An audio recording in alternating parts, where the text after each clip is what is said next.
बिस्मिल्लाहिर्रहमानिर्रहीम, अस्सलाम वालेकुम। Welcome back to CSS nexus.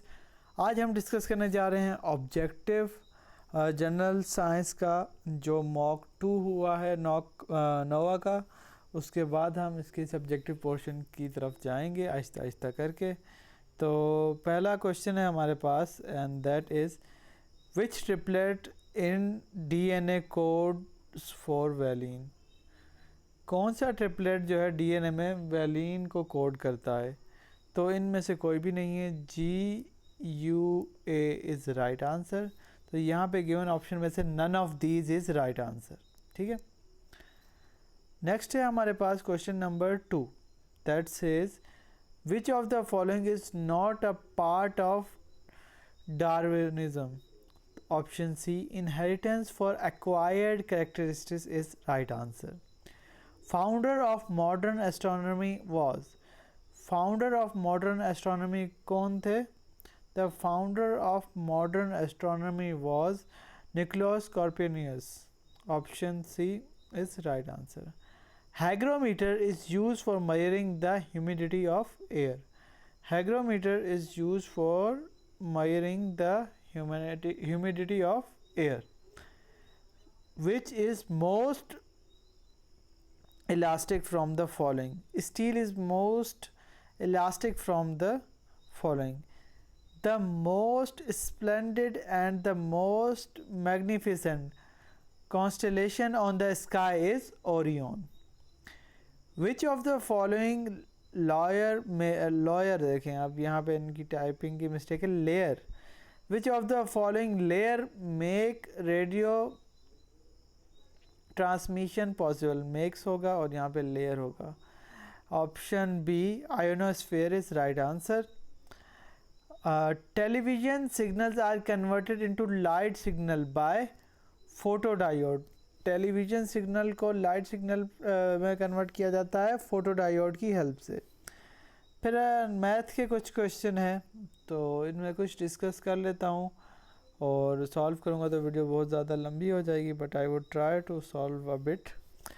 The half life of a radio active element is 8 days. एक radio active material है, उसकी हाफ लाइफ जो है वो 8 दिन है। तो रेडियो एक्टिव मटीरियल है, how long it takes to reduce it from 10 milligram to 5 milligram. तो मतलब आधा होने में इसको कितने दिन लगेंगे? 8 दिन लगेंगे, क्योंकि हाफ लाइफ कितनी है? 8 days. Kilowatt hour is the unit of energy. ठीक है, नेक्स्ट है question number 11 the average of 25 result is 18। The average of first 12 और those is 14 and average of last 12 is 17। What is the 13th result? Simple है, देखें आपने इसमें क्या करना है। उसने कहा है आपको, मैं एवरेज का फार्मूला तो आपको आता होगा, सम ऑफ नंबर आवर ऑब्जर्वेशंस। ठीक है, अब इस हिसाब से उसने फर्स्ट हमें दे दिए हैं कि एवरेज जो है 18 है, कितने की? 25 नंबर्स की। ये टोटल सम हमें नहीं मालूम। अब उसने फिर हमें 2 किस्तों में ये सम बताया है, मतलब ये एवरेज बताई है फर्स्ट की और लास्ट की। तो हम इसको सिंपली सॉल्व कर लेंगे तो हमारे पास जो जवाब आएगा ना, उसमें से हमने क्या कर लेना है? माइनस कर लेना है। लेट्स से कि आपके पास आ जाएगी कोई रकम आ जाएगी यहाँ पे, उसको आपने क्या करना है, ये सम वाले में से, और यहाँ पे हो जाएगा -x, यहाँ +x होगा ना। जब ये रकम यहाँ जाएगी तो इससे माइनस हो जाएगी, तो हमारे पास x यानी जो रकम मिसिंग है वो आ जाएगी, हमारे पास 13th टर्म आ जाएगी। इस तरीके से करना था इस सवाल को। और नेक्स्ट क्वेश्चन अब देख लेता हूँ मैं। नेक्स्ट क्वेश्चन में जो है ना राइट आंसर नहीं था। नेक्स्ट क्वेश्चन में जो इशू है क्वेश्चन नंबर 11 में इशू है। नहीं, ये सॉरी ये कर लिया। 11 जो है वो है 78 इज़ राइट आंसर। नेक्स्ट है find the average rate increase if increase in population in the first year is 30% and that is the second year is 40%. Simply आपने इसको बहुत ही सिंप्लीफाई कर लेना है। कैसे सिंप्लीफाई करेंगे? इसका फार्मूला आपको आना चाहिए a plus B plus a multiply by b divided by 100। जब आप इसको सॉल्व करेंगे तो ये आ जाएगा आपके पास 82%। इसको आपने फर्दर जो है 2 से डिवाइड कर, जब आप 82 को फर्दर आप 2 से डिवाइड करेंगे तो आपके पास जवाब आ जाएगा 41। तो 41 इज़ राइट आंसर। ठीक है। 3 number in ratio 1 ratio 2 ratio 3 and HCF is 12, the number are. This is also very easy. आपको उसने 3 रेशियोज दी हुई हैं नंबर की, और वो आपको कह रहा है कि हमें नंबर बताएं। तो जब भी इस तरह हो तो आपने क्या करना होता है, x लगा लेना होता है। x ratio 2x ratio 3x, ये 3 रेशियो हैं। ठीक है। अब क्या होगा, देखिए इन सब में कॉमन कौन सा है, x कॉमन है। अगर हम x कॉमन ले लें तो हमारे पास बच जाएगा 1 + 2 + 3। तो x की वैल्यू हमारी किसके बराबर आएगी? x की वैल्यू हमारे पास बराबर आएगी HCF के 12 के बराबर, क्योंकि यही तो हाईएस्ट कॉमन फैक्टर है यहाँ पे। जब आप इसको करेंगे तो HCF आ जाएगा आपके पास 12। तो उसके बाद उसका क्वेश्चन है द नंबर आर। देखें x की जगह हम डालेंगे 12, फिर ये 2x है ना, 2 को मल्टीप्लाई करेंगे 12 के साथ तो 24 आ जाएगा। फिर अगला है 3x, 3 को मल्टीप्लाई करेंगे 12 के साथ तो हमारे पास 36 आ जाएगा। इस तरीके से ये सवाल होना था। ठीक है। अब नेक्स्ट क्वेश्चन देख लेते हैं। नेक्स्ट क्वेश्चन भी इसी तरीके का ही क्वेश्चन है, दैट सेज के 2 numbers are in ratio 3 ratio 4। 3 ratio 4 में 2 नंबर हैं, यानी इनको भी हम 3x रेशियो 4x कर लेते हैं। LCM is 240। LCM जो है इसका 240 है, और जो है ना क्या कहते हैं, द स्मॉलेस्ट नंबर आपने फाइंड करना है।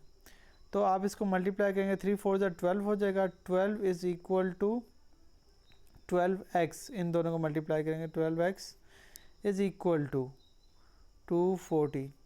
ये स्केयर नहीं होगा, सिर्फ आपने मल्टीप्लाई करके x लिख देना। x यहाँ पे आपके पास वैल्यू आ जाएगी 12 1 ज़ा 12, 12 2 ज़ा 24, तो यहाँ पे 20 आ जाएगा। अब आपने 3 को 20 से मल्टीप्लाई करना है तो 60 आ जाएगा, और 4 को 20 के साथ मल्टीप्लाई करना है तो 80 आ जाएगा। तो उसने पूछा है the smaller of the 2 number, तो 60 आ रहा है ना हमारे पास, 60 is smaller of the 2 number. ठीक है। अब नेक्स्ट क्वेश्चन की तरफ चलते हैं, and that is find the arithmetic progression whose 8th and 12th terms are respectively 39 and 59। तो इस पे आप अर्थमेटिक प्रोग्रेशन का फार्मूला जब लगाएंगे तो आपके पास जवाब आ जाएगा 5। The second and 6th number of arithmetic progression are 8 and 20 respectively, what is the 14th? ये भी फार्मूले से हो जाएगा। इसका जवाब आ जाएगा आपके पास 59 शायद। A shopkeeper marks his goods 30% above his cost price but allow a discount of 10% as the time of sale। तो ये कॉस्ट प्राइस आपने बतानी है। कॉस्ट प्राइस क्या हो जाएगी, सेल प्राइस प्लस प्रॉफिट। तो ये आप जब कैलकुलेट करेंगे तो आपके पास आ जाएगी 17। नेक्स्ट है हमारे पास A dealer buys an article marked as marked price आपके पास given है with 20% and 5% off. He spent 1000 for it repairs and sell it for rupees 25,000. What is gain or loss in percent? Gain of 25%, ये आपके पास आ जाएगा। Calculate कर लीजिएगा, formula है if A and B are working together completely a work in 18 days, A and C together in 12 days, B and C together in 9 days, then B alone can do work in 24 days। ये question ability की playlist में कराए हुए हैं, ये देख लीजिएगा। present age of Samir and Adnan in the ratio 5:4 respectively 3 years hence. Their age will become 11:9 respectively. What is Adnan's present age in year? 24 year is right answer. आज हमने डिस्कस किया है इसके MCQs पोर्शन, कल कोशिश करेंगे ability या science का पोर्शन करें इसको। वीडियो पसंद आए तो इसे लाइक करें, ज़्यादा से ज़्यादा शेयर करें, और लिंक डिस्क्रिप्शन में, अगर आप हमारे व्हाट्सएप कम्युनिटी का हिस्सा नहीं है, व्हाट्सएप चैनल का हिस्सा नहीं है, तो उसे क्लिक करके, लिंक क्लिक करके हमारे व्हाट्सएप चैनल का भी हिस्सा बन जाइए। मिलते हैं एक नई वीडियो के साथ, तब तक के लिए अल्लाह हाफिज़।